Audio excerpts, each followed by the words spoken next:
eu quero navegar num texto da Bíblia hoje, onde a gente vai tentar seguir um pouco uma abordagem onde a gente precisa ter uma clareza em nossas vidas de que precisamos entender quem é Jesus. Eu preciso entender quem sou eu nessa relação com Jesus. E eu preciso entender quem sou eu nessa relação com a igreja. Com essa relação com uma igreja, instrumento do reino de Deus nessa terra. E no livro de Mateus, capítulo 16, do 13 até o 18, a gente vai ler, diz o seguinte: Chegando Jesus à região de Cesareia de Filipe, perguntou aos seus discípulos: Quem os homens dizem que o Filho do Homem é? E eles responderam: Alguns dizem que é João Batista, outros Elias, e ainda outros Jeremias ou um dos profetas. E vocês? Perguntou ele. Quem vocês dizem que eu sou? Simão Pedro respondeu: Tu és o Cristo, o Filho do Deus vivo. Respondeu Jesus: Feliz é você, Simão, filho de Jonas, porque isto não lhe foi revelado por carne ou sangue, mas por meu Pai que está nos céus. E eu lhe digo que você é Pedro, e sob esta pedra edificarei a minha igreja, e as portas do Hades, ou inferno, não poderão vencê-la. Amém? Esse é o texto. Essa é uma... Jesus, ele talvez, assim como esse vídeo, Jesus ele faz uma enquete ali com seus discípulos e pergunta: e aí, quem vocês dizem que eu sou? Porque a sociedade, o mundo, a comunidade judaica, a comunidade de Jerusalém tem uma opinião ao meu respeito. Quando perguntado quem é Jesus, você vai ver, se você ler, fizer uma leitura nos evangelhos, Jesus ele é apontado como demônio, príncipe dos Beelzebus. Jesus é apontado como um beberrão. Jesus é apontado como amigo de pecadores. Jesus é apontado como aquele que anda com as prostitutas. Jesus é apontado como um falso profeta. Jesus é apontado como um charlatão. Jesus é apontado como uma série de coisas. Mas tem gente que fala bem, tem gente que fala mal. E assim é a tônica da vida, né? Não foi diferente com Jesus. E Jesus, quando ele pergunta aos seus discípulos ali, ele faz uma indagação: quem as pessoas dizem que eu sou? Quem vocês dizem que eu sou? E as pessoas fazem uma comparação ali interessante com 3 grandes profetas da Bíblia: Jeremias, Elias e João Batista. Algumas pessoas até entendiam que Jesus ele era a reencarnação de João Batista, o que é um erro, porque se você pensar logicamente, Jesus e João Batista têm diferença de meses, né? Eles são primos, então eles têm ali uma diferença um pouco antes. Se você for ver lá em Lucas, quando Maria, ainda grávida, vai visitar Isabel, um menino se mexe no ventre da outra e ali ela começa a ter um sinal de que, olha, bendita é tu, o fruto do teu ventre, né? Então, João Batista já não dá. Mas se você parar para pensar, a mensagem de João Batista era uma mensagem muito dura. Era uma mensagem que pregava o arrependimento, pregava a transformação, e era uma mensagem que vinha, né, de encontro ao povo e que, sobretudo, aos poderosos daquela nação. E era uma mensagem muito dura. Se você for para Elias, é a mesma coisa. Era uma mensagem muito dura contra o povo, contra o rei, contra uma nação que se desviou de Deus, uma nação que estava afastada de Deus. E era uma mensagem que, se você parar para pensar, onde o profeta chega a determinado ponto a mandar matar os profetas, né, de Baal, é um profeta que manda descer fogo do céu, um profeta que tem poderes e sinais miraculosos ali ao redor da sua vida, mas não deixa de ter uma mensagem dura, uma mensagem que talvez quem nasceu naquela época, quem viveu aquele período, não tinha muita esperança. Se for olharmos para Jeremias, então, piorou. Podemos assemelhar o sofrimento da vida de Jeremias com o sofrimento que Jesus acabou passando, mesmo dando as medidas proporções, sabendo que Jesus sofreu muito mais. Mas Jeremias foi um profeta que sofreu bastante. Mas também um outro profeta que trouxe uma mensagem muito dura. E a mensagem de Jeremias era tão dura que era o ponto assim: não tem solução, não tem o que vocês façam. Vocês vão ser cativos na Babilônia. Ah, mas se a gente arrumar a casinha agora, parar de idolatrar falsos deuses, a gente pode ficar aqui? Não. Vocês vão de qualquer jeito. Nabucodonosor é servo de Deus e ele vai escravizar vocês e vocês vão ficar na Babilônia até o dia que Deus mandar vocês voltarem. Ah, mas a gente quer ficar aqui, a gente vai mudar, a gente mudou de opinião. Não interessa o que vocês façam a partir de agora. Vocês vão. Então, você para pensar, são 3 profetas, 3 homens da Bíblia, e a gente poderia até explorar também os erros de cada um deles. Elias, por um momento, fraquejou. Jeremias, inúmeras vezes, mesmo sendo um profeta, um homem de Deus, ele demonstrou fraqueza emocional. O próprio João Batista duvidou da pessoa de Jesus em um certo momento. Isso eu não vou explorar as fraquezas dele, mas só essa mensagem que todos eles traziam. E mesmo sendo uma mensagem de Deus, era uma mensagem que trazia muita pouca esperança. Era uma mensagem que anunciava mais a destruição do que a transformação. E quando as pessoas olham para Jesus e o rebuliço que Jesus está fazendo em Jerusalém, as pessoas olham para ele e falam: esse cara está mudando tudo.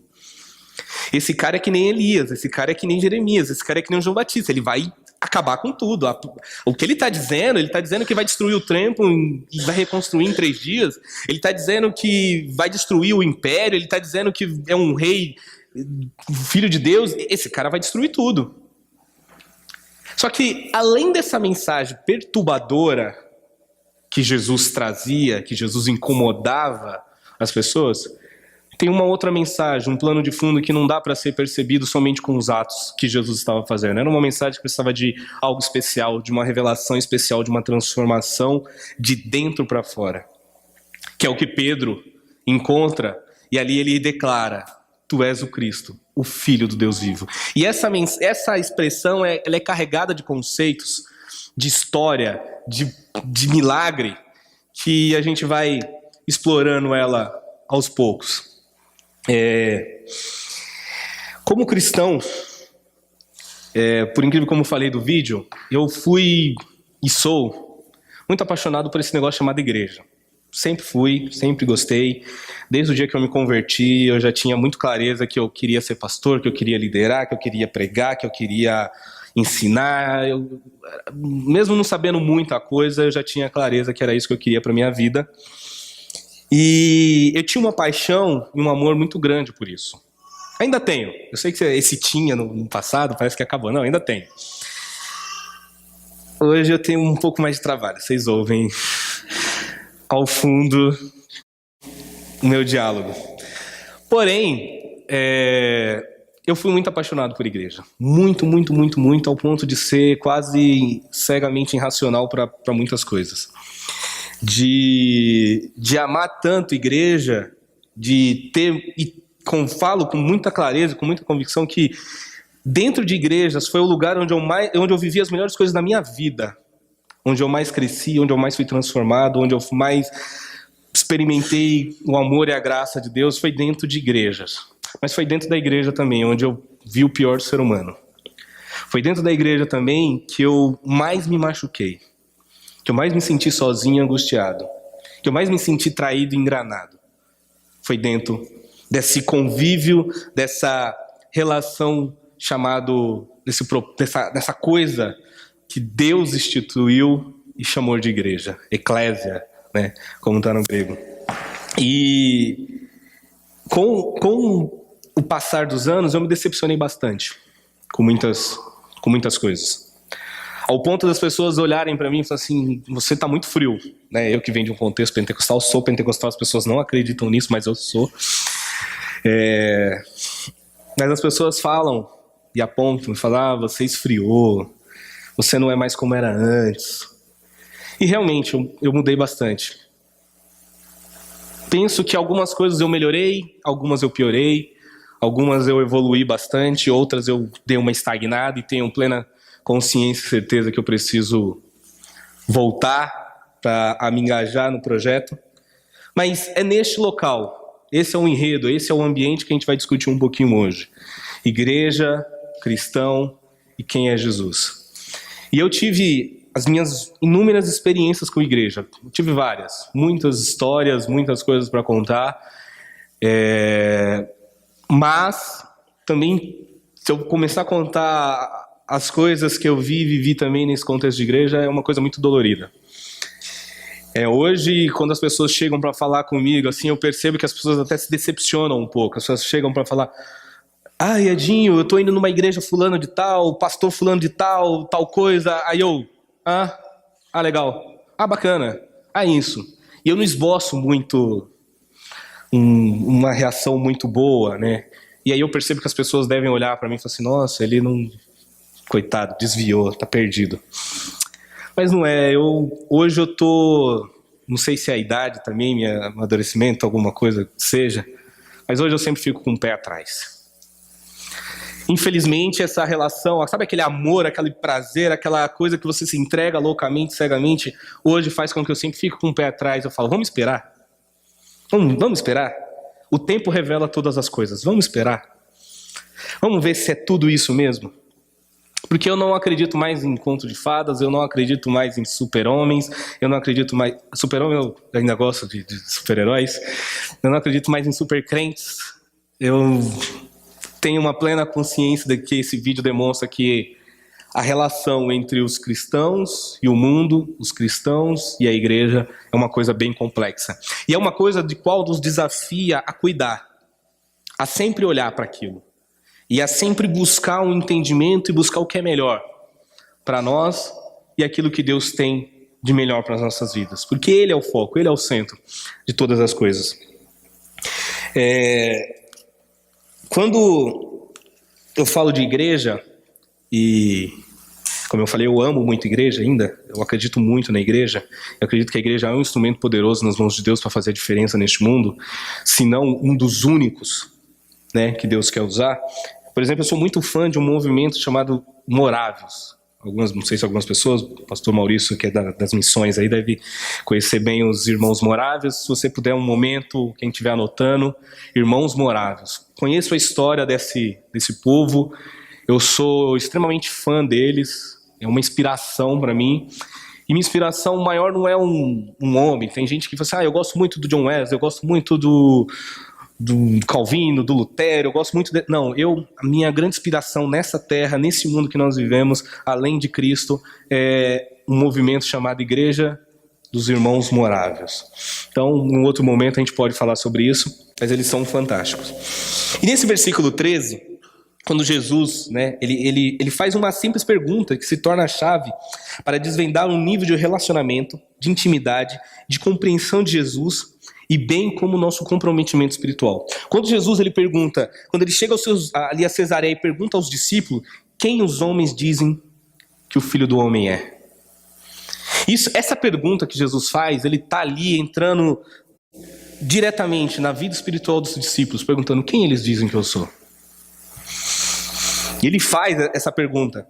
E ali, como eu falei, descreveram Jesus de um monte de coisa. Hoje, se a gente fizer a mesma pergunta, vamos falar que Jesus é um mestre, como eu já ouvi, Jesus é revolucionário, Jesus é uma farsa, Jesus é filósofo, Jesus é líder, Jesus ele é iluminado, tem uma seita que diz que Jesus é um extraterrestre, ele é um mentiroso, ele é um religioso, ele é um mito, ele é uma lenda. Ele é mais um Deus no panteão de deuses que a gente pode escolher no nosso mundo de hoje, porque hoje você pode escolher, você tem essa liberdade. Então, essa pergunta revela muito. Quando Jesus pergunta, quem os homens dizem que eu sou? E quem vocês dizem que eu sou? Isso revela o que está no teu coração, se realmente, o que Jesus é para você. Ele é esse Deus revelado, esse Cristo revelado que Pedro apresenta, ou eu acredito em Jesus, mas eu não acredito que Jesus seja tudo isso que falam? Porque eu posso estar na igreja e ter essa compreensão, viu, gente? Você pode achar que é um absurdo, mas tenta um dia conversar com alguns cristãos no trabalho, na família, algumas pessoas, e começa a fazer perguntas para eles. Pergunta, quem é Jesus? E aí você vai ver as coisas que vão surgir. O que Jesus faz? Como que Jesus age? Aí você começa a se assustar com as coisas que surgem. Se você tem uma base, um pouco de compreensão do que a Bíblia fala sobre Jesus, você conhece um pouco da história de Jesus na Bíblia, você começa a perceber que as pessoas têm uma noção totalmente distorcida. Nós somos uma nação que por cultura e por história a gente lê muito pouco. O brasileiro lê muito pouco. A Bíblia, então, nem se fala. A maioria dos erros teológicos e doutrinários, por incrível que pareça, que você ouve hoje em dia, não é porque a pessoa é louca e entendeu tudo errado, é porque a pessoa lê errado. Aí quando você senta com a pessoa e fala, não, lê de novo, lê com calma, presta atenção na vírgula, olha essa pergunta, é uma interrogação. Aí você dá sentido à frase, a pessoa, interpretação de texto muitas vezes. Uma coisa básica deficitária na nossa educação. Mas as pessoas têm uma compreensão, mesmo lendo a Bíblia, mesmo sendo cristã, mesmo estando ali na igreja ouvindo todos os dias, uma compreensão totalmente errada e distorcida do que é Jesus e quem é Jesus. E isso é muito perigoso. No 15, ele dá aqui, ele fala o seguinte: e vocês? Perguntou ele. Quem vocês dizem que eu sou? E Jesus, quando ele faz essa pergunta, Jesus ele tem uma segurança em perguntar isso. E eu vou explicar porque ele tinha certeza de qual que era o papel dele na terra. Ele questiona para aqueles que o seguem, aqueles que andam e seguem ele, como ele faz conosco hoje. Jesus está perguntando para mim e para você: quem sou eu para você? Quem eu sou? Qual que é a visão que você tem de mim? Esses discípulos, eles estavam andando com Jesus há muito tempo. E se eles não soubessem identificar quem era Jesus, seria um problema. Aí você fala assim: Edinho, mas é impossível andar com Jesus tanto tempo e não entender. Olha, se você for ver o Pedro mais adiante, ele vai interpretar Jesus de uma forma totalmente errada. Jesus vai dizer: olha, eu vou ser crucificado, eu vou morrer, eu vou ressuscitar o terceiro dia. Pedro: não, Jesus, para com isso, você não nasceu para fazer isso não. Ou o próprio Judas, que na intenção de vendê-lo ali, de traí-lo, tinha talvez ali uma intenção: não, ele vai se levantar, não, ele vai ter uma ação política, ele vai se defender. Não entendeu nada de quem era Jesus, andou 3 anos com Jesus e não entendeu nada. O próprio Pedro, os próprios discípulos, andou 3 anos, comeu, dormiu junto ali, andaram pelas cidades, caminharam de um canto para o outro, ouviram da boca do próprio Deus os ensinamentos e as verdades, coisas que infelizmente a gente só vai conseguir ouvir na eternidade, ou se a graça do Espírito Santo nos revelar a cada dia que nós nos aprofundamos na palavra de Deus. Eles ouviram da boca do próprio Jesus e mesmo assim não tiveram uma compreensão e um entendimento. Isso revela muito do quanto, por mais que eu seja um religioso, por mais que eu seja cristão há muitos anos de vida, por mais que eu esteja na igreja, tenha várias atividades, eu ainda preciso ter o meu esforço diário. E a missão da minha vida é conhecer esse Jesus. Muitas vezes a gente fala assim: eu nasci, né? Você vai ver muito essa coisa da missão, do qual que é o propósito da sua vida. Gente, a gente pode mudar o mundo, a gente pode ser o maior filântropo do mundo, a gente pode abençoar a vida de muitas pessoas. Se eu não conhecer, e a missão da minha vida não for conhecer Jesus, para nada serve. Nossa, Edinho, mas então você está jogando fora tudo isso. Coríntios 13, aquela coisa linda que o Legião Urbana fez até uma música. Se você parar para pensar ali, o apóstolo Paulo está descrevendo: ainda que eu fale a língua dos anjos e tenha todos os mistérios, ainda que eu consiga ter uma fé que mova montanhas, ainda que eu consiga me doar e doar todos os meus recursos para ajudar os pobres, se eu não tiver amor, de nada serve. O apóstolo Paulo está descrevendo para mim o que eu e você mais quer nessa vida. A gente quer ter uma fé que tudo que a gente falar aconteça. A gente ora, as pessoas sejam curadas. A gente ora e fulano é abençoado. A gente ora e uma porta se abre. Essa fé de mover montanhas, o apóstolo Paulo está dizendo, é o que vocês querem. Falar as línguas espirituais. Ou seja, do que eu e você muitas vezes queremos é ter esse sobrenatural, é viver esse sobrenatural de Deus. E ser reconhecido pelo aquele ato de altruísmo, aquela grandeza que é abençoar a vida do próximo, que é ser usado por Deus, é ser usado na missão de Deus. O apóstolo Paulo fala: se não tiver amor, tudo que vocês mais querem, nada serve. E o amor revelado, a expressão maior de amor é a pessoa de Cristo. Então, se eu não conheço o amor, se eu não conheço Jesus, eu não conheço nada. Tudo que eu fizer pode ser descartado. E aí você começa agora, se você estiver me seguindo na minha linha de raciocínio, você começa a ficar complexo. Por quê? Se a gente pensar o que é a igreja é o juntamento de todas essas coisas que nós queremos: fé, milagre, poder, unção, sobrenatural e abençoar a vida do próximo. Agora imagine todas essas características que o apóstolo Paulo descreve. Ele se institucionaliza dentro de um negócio chamado igreja, e quando ele se institucionaliza no negócio chamado igreja, falta o principal, que é o amor. Ou seja, falta o principal, que é Jesus. Isso é muito louco. E por isso que nós temos que fazer essa pergunta: quem é Jesus? Eu o conheço? E Jesus, ele é muito seguro quando ele faz essa pergunta de si mesmo, né? Porque ele poderia ouvir uma resposta contrária. Uma vez na igreja que eu estava, Eu tinha um trabalho bacana e eu estava liderando jovens, liberava os obreiros e pregava nas casas e pregava no domingo. E, fazia 1000 coisas na igreja e estava me achando o super cara. E lia muita coisa e pregava e fazia e tal. Aí um dia, e eu não sei por que eu fui inventar de fazer isso, eu juro, eu estou tentando a semana inteira lembrar por que eu inventei isso, eu não consigo me lembrar o contexto. Mas um dia, eu inventei uma coisa. Eu chamei os obreiros, os jovens que eu liderava, o pessoal do louvor, coloquei todo mundo na igreja, uma reunião de obreiros. Sentei no meio, eu não sei se pro coach isso é bom, mas eu sentei no meio e falei o seguinte: vocês me conhecem, vocês têm uma visão pública a meu respeito, vocês têm uma visão de tudo que eu faço e tal. Mas agora eu quero saber, de fato, o que vocês pensam ao meu respeito. Como vocês me enxergam? Rapaz, foi a pior coisa que eu fiz na vida. Não, se tem uma coisa que eu me arrependi de ter feito na vida, doeu, até hoje dói, viu, gente? Eu tô falando aqui descontraído, já superei muita coisa, mas doeu.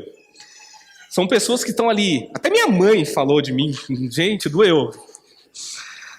Eu coloquei as pessoas ao redor e comecei, eu sei que vocês veem eu pregando, vocês veem eu fazendo isso, aquilo, tal. Mas assim, aí eu comecei a me descrever de uma forma ruim, assim, comecei a falar dos meus defeitos, expus os meus defeitos. Eu tava tão seguro de mim, eu falei, eu vou me expor, porque eu consigo lidar com os meus defeitos, eu consigo lidar com a crítica. Aí comecei, eu sou assim, eu sou assim, eu sou assado. Mas assim, eu quero ouvir mais, vai. Tipo, o que eu não estou enxergando que vocês possam me ajudar a ver? Aí começou, gente, foi 1h30. Imagine 5, 10 minutos cada pessoa. Tinha adolescente de 12 anos falando de mim. Edinho, você é uma benção, você é isso, você é aquilo, mas você faz uma coisa. Edinho, você é muito usado por Deus. Nossa, não, olha, Deus te usa muito, não sei o quê. Mas de vez em quando você faz um negócio. Edinho, você é isso, você é aquilo, mas uma vez você fez tal coisa.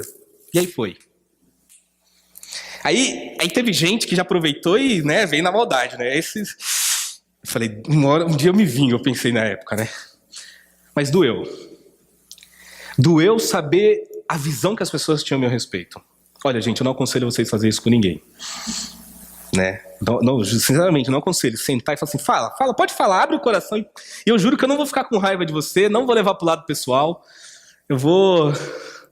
Sabe o paredão do Big Brother, aquela coisa lá? Fala o que você pensa. Doeu muito.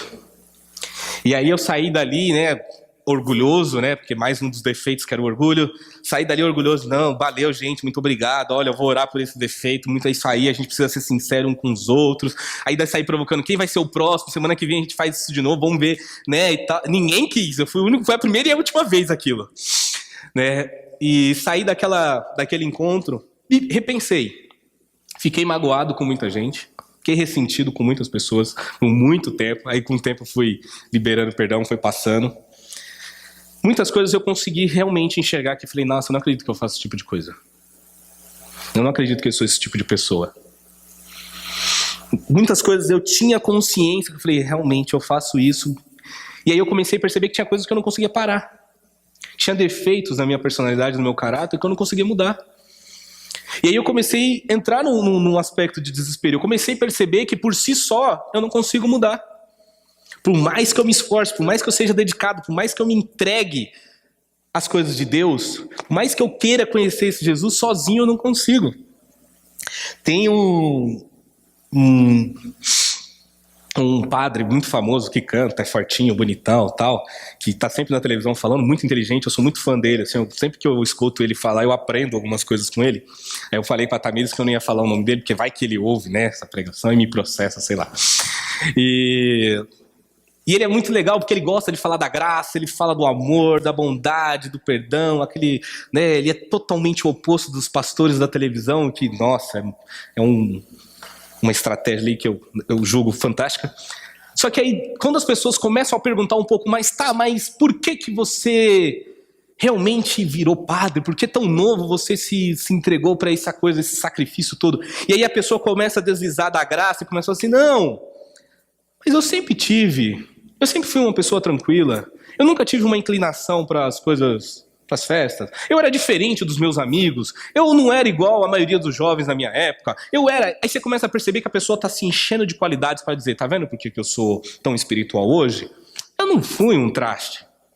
Eu não tinha vocação para ser traste. Eu não tenho vocação para isso. E aí eu começava, né, eu sou esse cara que eu fico fazendo pergunta para as coisas, porque esse cara tem defeito, esse cara não pode ser tão bom assim, porque tem alguma coisa errada. E aí, uma vez eu assistindo o Cataminos, eu falei, tá aí. Ele fala da graça, mas quando você pressiona, ele traz para dentro de si. Eu sou o que sou hoje, porque teoricamente eu já nasci assim. Eu nunca tive propensão para fazer esses tipos de coisas. Eu nunca tive propensão para ir para um caminho errado. E isso é extremamente perigoso quando você está nesse relacionamento com Jesus. Porque quando Jesus pergunta, e aí que Jesus faz uma pergunta para Pedro e fala, Pedro, quem te revelou? Ou Pedro, não foi carne nem sangue que te ensinou ou que te disse isso, foi o próprio Deus. Foi o próprio Deus que te revelou quem você é, que revelou quem eu sou. E isso é extremamente fantástico, quando a gente tem essa clareza de que é Deus que está revelando. E quando Deus começa a nos mostrar a mudança que Ele quer fazer em mim e em você, isso vai nos levar para um patamar muito além. Eu sei que é perigoso eu perguntar, né, a gente se perguntar para uma pessoa e falar assim, o que você acha a meu respeito? O que você pensa de mim? Jesus poderia fazer essa pergunta tranquilamente, as pessoas iam olhar para ele e falar assim, não, você é bom, você é isso, você é aquilo. E eu e você? Como que as pessoas me veem? Se as pessoas, para ver Cristo, as pessoas veem primeiro eu e você. Antes da pessoa se relacionar com Jesus, antes da pessoa ter um contato com Deus, a pessoa vai se relacionar com você primeiro. E é os seus atos que vão revelar se você é ou não um cristão. Eu tenho certeza absoluta, e ao mesmo tempo é quase vergonhoso dizer isso, né? Eu tenho vergonha de dizer isso, mas se eu perguntar para algumas pessoas aí fora, o que você pensa de mim? A pessoa vai me descrever como um mau caráter, uma pessoa extremamente ruim, porque realmente, em alguns aspectos da minha vida, eu fui mau caráter com algumas pessoas. Eu falhei com algumas pessoas. Eu fui machucado e machuquei outras pessoas. E algumas pessoas eu consegui me aproximar, pedir perdão, pedir desculpa, tentei contornar a situação, mas tem outras que não querem me ver nem pintado de ouro. Graças a Deus que são poucas. Mas eu tenho consciência disso, vou ter que viver com isso pro resto da minha vida. Que pessoas, ao me ver pregando, podem falar, esse aí é outro canalha, mentiroso, alienado.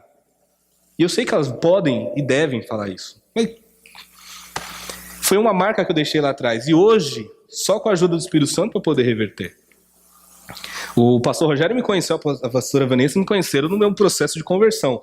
Gente, eu era uma peste quando eu fui para a igreja. Convidado para ser retirado da escola, coitado, tinha dó da minha mãe quando minha mãe ia lá. A diretora falou na cara da minha mãe, não fica preocupa não, na FEBEM tá cheio de gente igual ele. Uma vez a diretora falou pra minha mãe, falou assim, não, isso é de gente pra puxar carroça na vida. Isso aí não tem futuro. Pelas coisas que eu fazia. Pela peste que eu era na escola, na rua, vivia fazendo coisa errada. E aí você vai pra igreja? Gente, demora. Eu demorei pra me converter de fato. Eu tava de cabeça lá dentro, queria fazer tudo dentro da igreja, queria aprender tudo ao mesmo tempo, mas ao mesmo tempo, fazia tudo errado. Eu brinco com a minha irmã, eu falo assim, sabia que os mau caráter também se convertem? Os mau caráter pensam, se convertem. Eles aprendem a ler Bíblia, eles aprendem a cantar louvor, eles aprendem a se vestir que nem crente, os mau caráter. Eles aprendem o caminho da igreja para ir todo domingo. Eles também aprendem. Isso é fácil de ensinar. O processo de mudança que leva trabalho, isso leva anos, e vai quebrando, e vai quebrando, e vai quebrando, e você muda, e você acha que você alcançou um nível, e de repente você cai lá para baixo de novo. Aí você começa a perceber, Deus, eu não te conheço, Jesus. Eu preciso conhecer e saber quem tu és. Porque quando você passa para esse nível de relacionamento onde Pedro é revelado pelo próprio Deus, aqui no 16, Simão Pedro respondeu, tu és o Cristo, filho do Deus divino. No 17, Jesus respondeu, feliz é você, Simão, filho de Jonas, porque isso não lhe foi revelado por carne ou sangue, mas por meu Pai que está nos céus. E aqui a gente começa a perceber que esse Pedro está numa caminhada. Ele vai ter recaídas lá na frente, é óbvio. Mas ele está num caminho onde ele entendeu que é esse Jesus. O livro de João, se eu não me engano, no capítulo 6, versículo 68, o apóstolo Pedro ele fala assim, para onde iremos nós? Só tu tens palavras de vida eterna. Pedro ele começa a entender que não tem para onde ele ir, não tem para onde ele fugir. Eu cheguei a uma fase da minha vida que eu falava assim, gente, eu posso ser não posso ser esse cristão maravilhoso que eu gostaria de ser, mas eu sei que sem Jesus também não dá para ficar.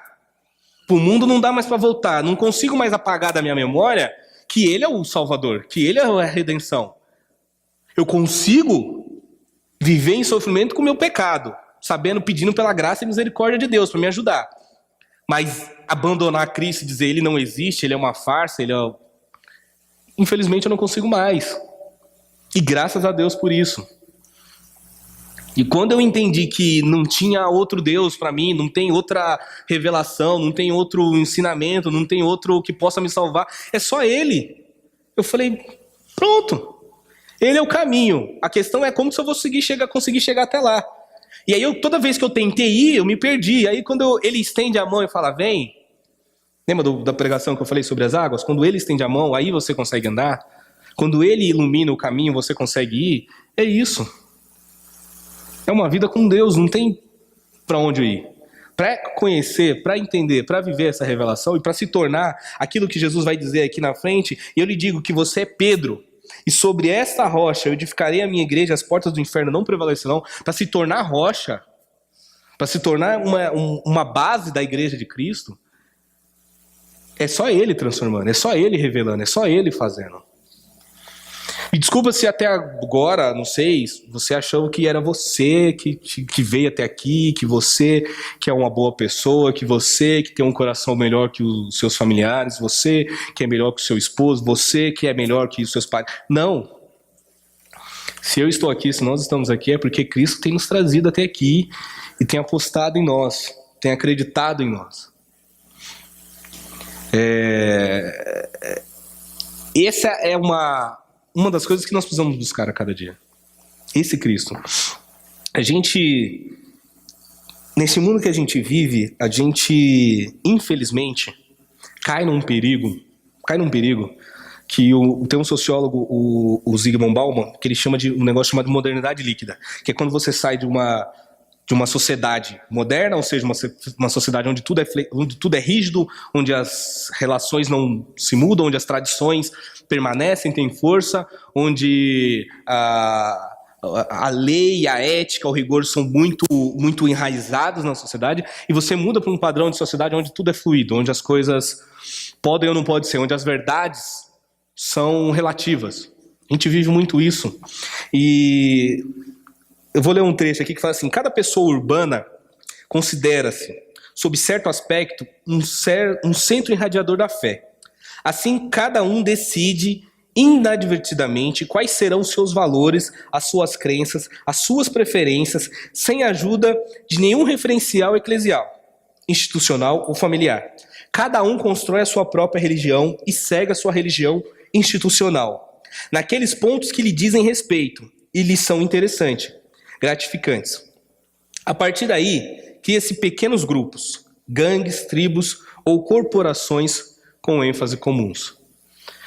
Nós vivemos uma sociedade onde a gente tem uma facilidade, mesmo estando dentro da igreja, uma facilidade de criar o nosso centro de fé e ao mesmo tempo criar os nossos valores e ao mesmo tempo criar o nosso conceito de Cristo, que basta para mim, que é muito louco. Se você vai conversar hoje com alguns cristãos sobre direitos humanos, automaticamente ele já relaciona com o direito dos humanos, ele já relaciona com a esquerda defendendo o vagabundo. Quando você vai pegar todo o conceito de direitos humanos que foi criado lá em 46, ele está todo enraizado numa sociedade cristã, que valoriza a vida em primeiro lugar, que valoriza o próximo. Só que você vai conversar com alguns cristãos hoje, eles acham um absurdo falar disso. É um absurdo. Como você pode? E ele cria conceitos e conceitos de fé e de religião e de Jesus a partir da sua própria cabeça. E é esses grupos que vão se criando, vai se juntando. Onde eles se expressam hoje? Nas redes sociais. É nítido que está lá. E aí, a pessoa urbana, no contexto da religião, veste a roupa da religião, usa a linguagem da religião e defende os valores da religião. Mas quando ela se desloca para o contexto profissional, ela veste a roupa profissional, usa a linguagem profissional, usa os valores do mundo dos negócios.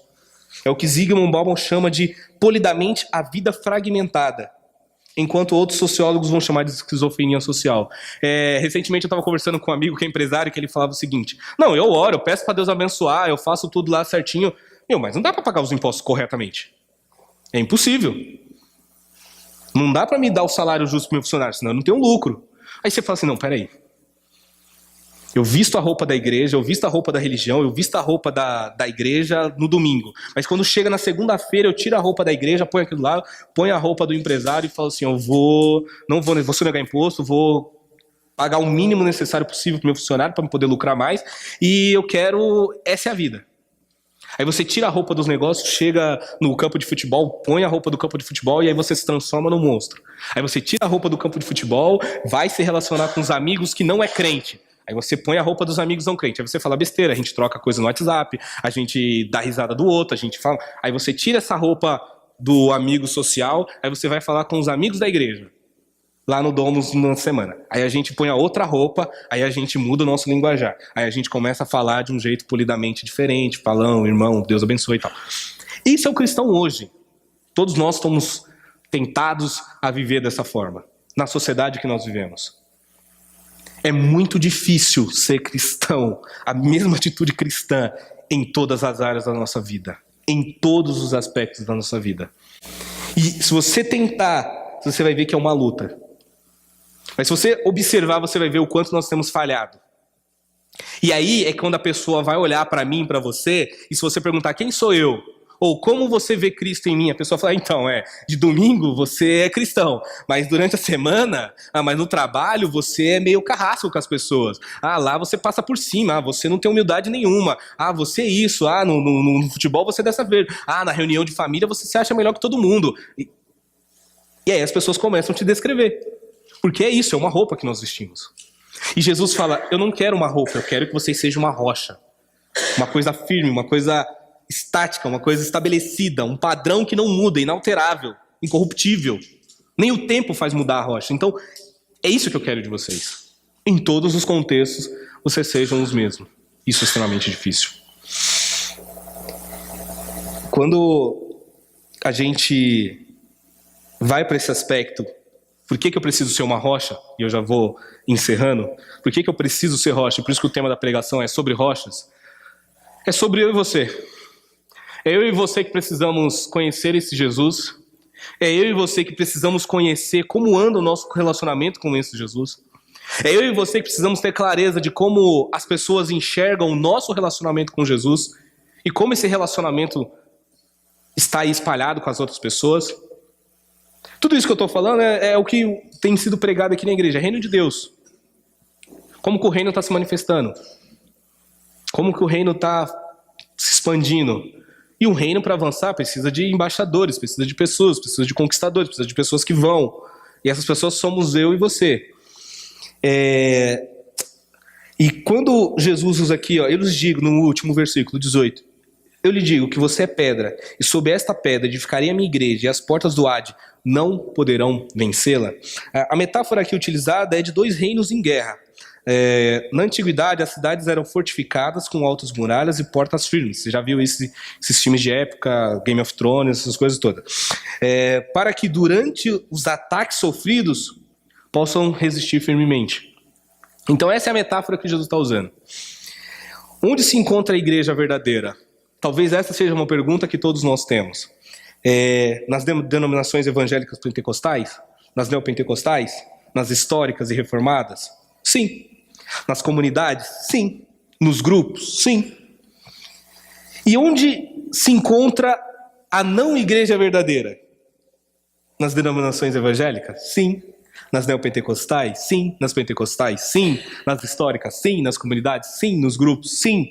Nas reformadas? Sim. É muito complexo isso. Esse paradoxo é muito complexo. E aí você vai entrar num conflito, porque a gente tem, ao mesmo tempo, uma visão do que é Jesus, cada um de nós temos, e a gente passa a ter também uma visão do que é ser igreja. E é aí que complica. Por isso que a gente tem uma diversidade absurda do que é igreja.